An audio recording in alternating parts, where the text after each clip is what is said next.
You're watching Capital City Sunday. Good morning. This week on Capital City Sunday, President Biden makes a monumental campaign stop in Madison. My friends, I'm in Wisconsin for one reason, because we're going to win Wisconsin. His main message, he's not leaving the race for the White House.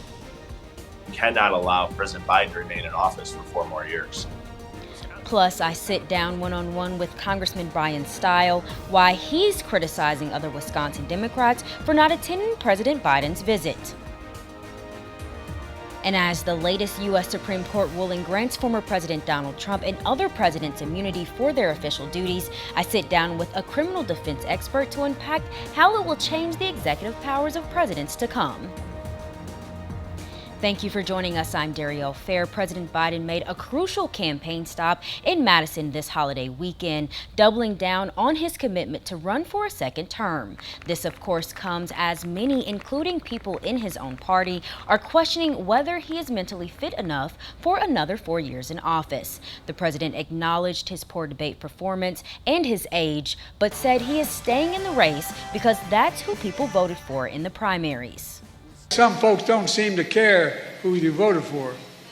Well, guess what? They're trying to push me out of the race. No! Well, let me say this as clearly as I can. I'm staying in the race. I'll beat Donald Trump. Biden touted his record, including the number of jobs created under his administration and his support for abortion rights. He also spent time criticizing former President Donald Trump, calling him a criminal and a liar. Folks, you can't be pro-insurrectionist and pro-American at the same time.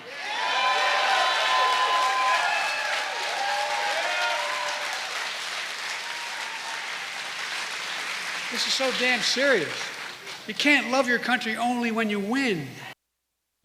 After his campaign stop, while President Biden was in Madison, he sat down with ABC News anchor George Stephanopoulos in an exclusive interview, his first one-on-one television interview since the presidential debate.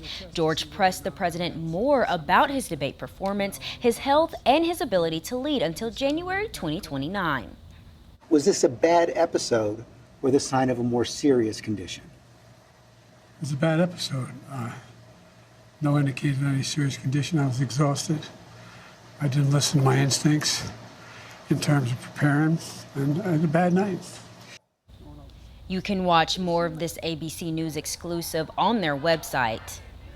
Meanwhile, in Madison, not everyone welcomed President Biden's visit. Protesters gathered outside of the president's campaign event for a variety of reasons, some after seeing the debate, calling on him to drop out of the race in favor of a younger candidate. Biden feels he made a mistake that night.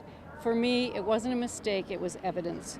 And the evidence is that we need somebody younger. I appreciated his performance after the debate. However, it's different to talk to a crowd of supporters. And it's not the supporters that we need to speak to in this campaign. It's the voters on the edge, the undecided voters, the independent voters who will make the difference in this election.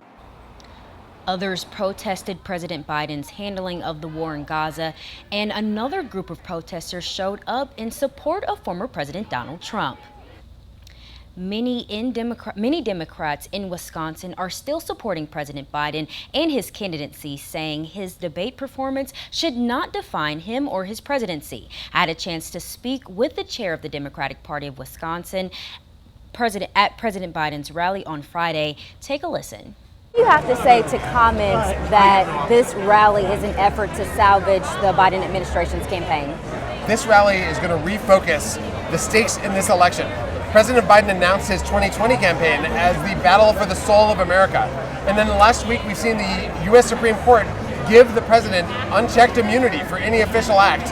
As President Biden said that night in very somber remarks, it now only depends on the character of the president to make sure that the laws are faithfully executed, because there is no check from the courts now. And that means that in this election, we're choosing between Joe Biden and Kamala Harris, a president who believes in American freedom and democracy, the rule of law, and delivering for working people, or in Donald Trump, someone who wants to be a dictator.